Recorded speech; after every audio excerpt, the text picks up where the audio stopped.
आमच्या घरचा हा अगदी नित्याचा नियम होता. आमचे तात्या संध्याकाळ झाली की आमच्याकडून पाढे पर्वचा अगदी सगळं म्हणून घ्यायचे.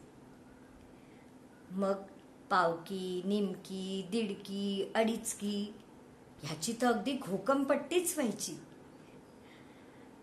त्यानंतर तात्या आपल्या खर्जातल्या आवाजात रामरक्षा म्हणायला घ्यायचे आणि आम्ही सगळी मुलं ते ऐकायला बसायचो. लोकाभिरामं रणरंगधीरं राजीवनेत्रं रघुवंशनाथं कारुण्यरूपं करुणाकरन्तं श्रीरामचंद्रं शरणं प्रपद्ये. आणि हे ऐकलं की आमची आजी पानं घ्यायला लागायची.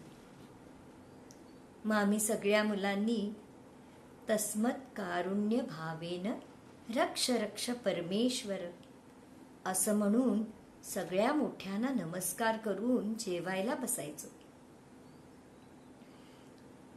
त्यानंतर तिन्ही सांज कधी सरायची आणि आम्हाला केव्हा झोप लागायची हे कळायचं सुद्धा नाही.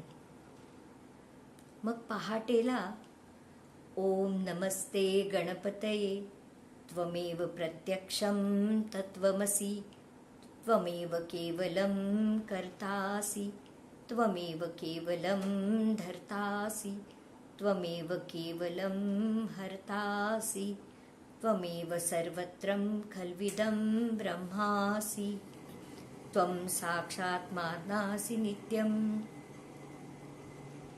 हे शब्द ऐकायला यायचे आणि आम्हाला जाग यायची. खरंच किती छान होते ते दिवस. आजही आठवलं की मन अगदी लहान होतं. आणि मग आजी आजोबा, ते गावातलं निवांत जीवन याची आठवण होते.